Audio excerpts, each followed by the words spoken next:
यहाँ हमारा शासन चलता था, लेकिन आर्यों ने विदेश से आकर हमारी सभ्यता और संस्कृति को नष्ट कर हमें जो गुलाम बना दिया और उन्होंने अपना शासन चालू किया।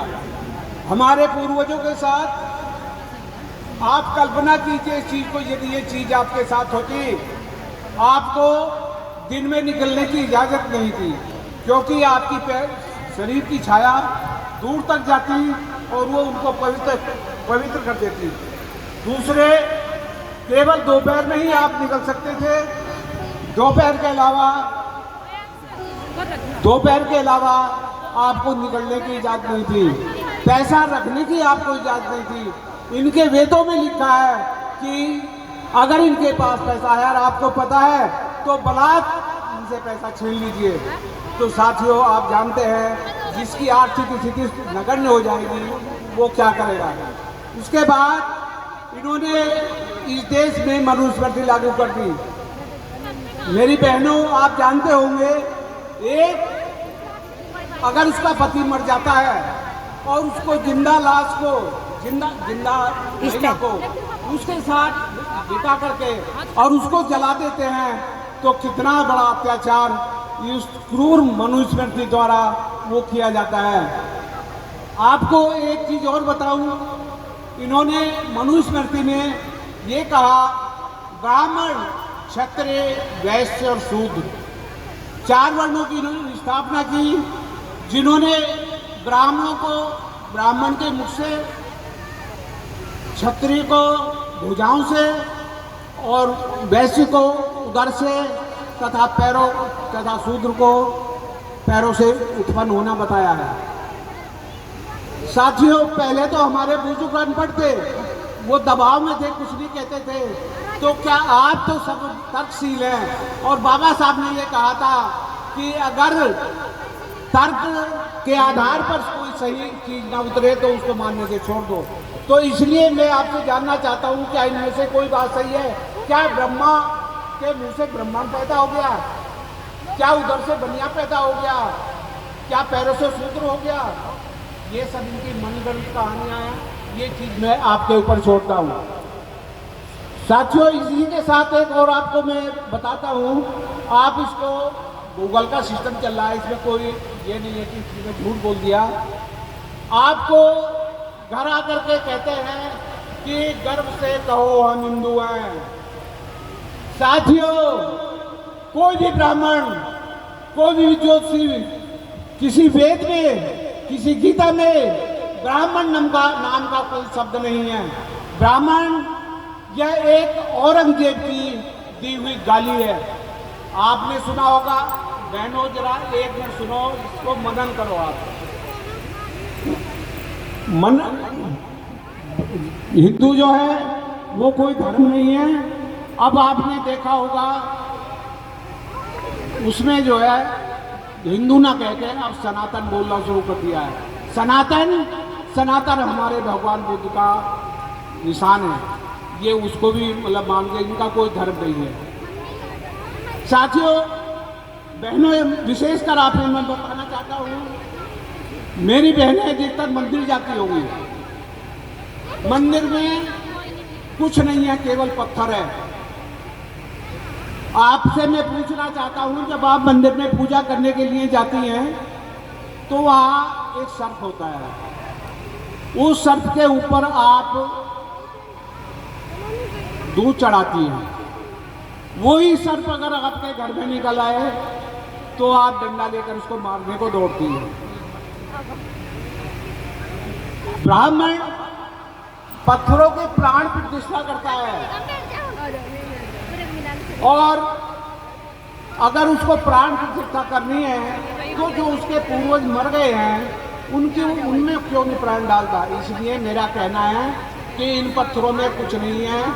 और बाबा साहब ने भी कहा था कि आज से तुम हिंदू देवी देवताओं की पूजा करनी छोड़ दो, इनके तीर्थ स्थानों पर जाना छोड़ दो, इनके तीज त्योहारों को मानना छोड़ दो। इससे क्या होगा? इससे जो आपकी धन की अपव्यय होता है उसमें आपको जो है वो वृद्धि होगी। मेरी बहुत सी माता बहनें अभी गणेश की, शिव जी की और अन्य काली पीली पूजा करती हैं। आज मुझे ये बताओ, वो जो धूप बत्ती आप लगाती है, वो जो घी का दिया जलाती है, वो पैसा इन देवताओं ने दिया था या बाबा साहब ने दिया था? बाबा साहब ने किया था। कोई देवी देवता नहीं आया हमारे ने।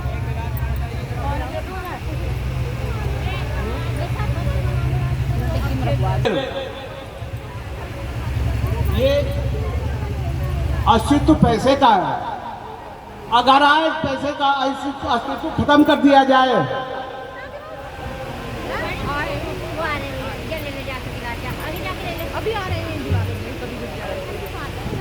पत्थर के देवी देवता हैं, सब पे धूल जो है वो जमी मिलेगी और पंडित वहां पर कोई नहीं मिलेगा।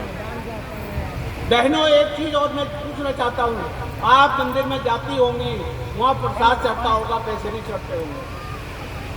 जब समापन होता है तो आपको प्रसाद जो वितरित कर दिया जाता है और वो पैसा क्यों नहीं वितरित करता? घर ले जाता है अपने बच्चों को पालन पोषण। हम लोग मंदिर मस्जिद के चक्कर में ना पड़ के अपने बच्चों को पढ़ाएं। पैर में चाहे चप्पल ना हो, परंतु उसके हाथ में पुस्तक होनी चाहिए। और अगर जैसा भाई रणवीर सिंह जी ने बताया, कोई बच्चा पढ़ने की स्थिति में नहीं है, किताब कॉपियाँ नहीं है और कुछ नहीं है, तो आप जो है इस समिति के माध्यम से उनसे संपर्क करके वो प्राप्त कर लें। बहनों, एक चीज़ और बताऊँ, और वो हमारे हितैषी बनते हैं, उनके बीच, अंग्रेजों के बीच हमको हिंदू बताने की कोशिश कर रहे थे। बाबा साहब ने वहाँ के वायसराय से कहा कि वायसराय, हम हिंदू नहीं हैं। अगर हिंदू हैं, एक हिंदू तो वो है जो मंदिर पवित्र हो जाता है और एक हिंदू हम है जो अपवित्र हो जाता है। इसलिए हमें सिखों की तरह, पारसी की तरह, इस तरह हमें अधिकार दीजिए। तो बाबा साहब वहाँ से कम्युनल अवार्ड लाए थे। और साथियों, चीज थी, आपको 2 वोट देने का अधिकार था। अपने समाज से किसी योग्य व्यक्ति फिर उसको चुनाव लड़ाते। दूसरा जनरल सीट का चुनाव होता तो जनरल सीट वाले से आप ये तय करते कि हमारा जो ये काम होना है, तब हम आपको वोट करेंगे। तो ये थी कम्युनल अवार्ड की ये विशेषताएं थी। परंतु 20 अगस्त 1932 को गांधी जी यमुना जेल में आमरण अनशन पे बैठ गए। बाहरी लोगों ने, जो राजनेता थे, इन्होंने बहुत भरसक प्रयास किया कि हम इनको मना लें और इनकी बात मान लें, परंतु बाबा साहब उनकी बात मानने को तैयार नहीं थे। तब गांधी की बीवी कस्तूरबा गांधी आई और उन्होंने कहा कि बाबा साहब, मेरे सुहाग को माफ कर दो, मेरा सुहाग उजड़ गया तो मैं कहीं नहीं रहूंगी। उन्होंने, बाबा साहब ने कहा कि मैं औरतों का बहुत सम्मान करता हूँ, मैं इस बारे में सोचूंगा। अंततः बाबा साहब को 24 सितंबर 1932 को पूना पैक्ट पर हस्ताक्षर करने पड़े। बाबा साहब ने हस्ताक्षर करने के बाद भी खुद कहा था कि ये मेरे जीवन की सबसे गलती हुई है जो मैंने पूना पैक्ट पे हस्ताक्षर किए। साथियों, पूना पैक्ट से मिला क्या? पूना पैक्ट से हमें आरक्षण मिला, नौकरी मिली और एक जिनको दलाल कहना चाहिए, वो संसद में जाकर बैठ के, वो हमारे जो है 131 सांसद है, जो हमारी बात नहीं सुनते। और साथियों, जो भी नेता होगा उसके पीछे कोई हाथ जोड़कर चलेगा तो लोकतंत्र जो है खत्म हो जाएगा। अगर आपको उनसे काम कराना है तो आप उनसे अपना सेवक मान के काम कराइए। एक बात और आप देखी होगी आपने, एमएलए, इनका कार्यकाल बाबा साहब ने 10 साल का रखा था। वो परंतु उन्होंने आरक्षण की, पॉलिटिकल आरक्षण के खत्म करने की बात नहीं कही।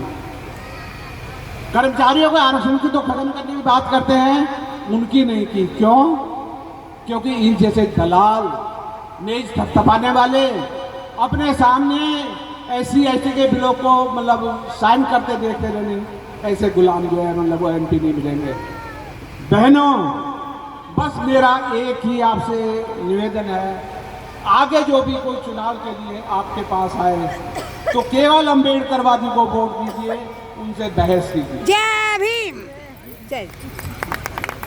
ताली मारो, ताली मारो, ताली मारो। अंतिम बात मैं आपको कहना चाहता हूं,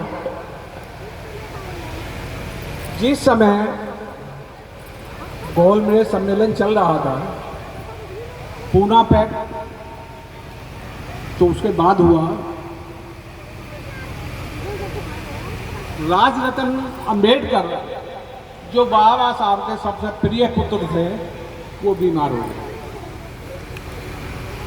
वहाँ गोलमेज सम्मेलन था, वहाँ उनको उपस्थित होना था, क्योंकि अगर वो उपस्थित नहीं होते तो गांधी बहुत चालाक था, वो हमें ठग लेता। इसी दौरान वो गोलमेज सम्मेलन में चले जाते हैं, किसी वजह से वो कैंसिल हो जाती है। उसके बाद वो वापस आते हैं, बेटे को गोद में ले लेते हैं। जैसे गोद में आते ही राजरत्न अंबेडकर ने अपने प्राण छोड़ दिए। रमाबाई, डॉक्टर अंबेडकर रोने लगे। रमाबाई ने कहा, बाबा साहब बस करो, बस करो, बस करो, बहुत हो गया। अंबेडकर बोले, रमा, हमारा तो एक बेटा गया है, ये 1.5 करोड़ जो औलादें हैं, इन औलादों में से एक इस देश का शासन करेगा, और वो शासन आपका समय आ गया है। 21वीं सदी निश्चित है, और इस दिन आप इस देश के शासक होंगे। ताली मारो। जय भीम, जय भारत। जय भीम।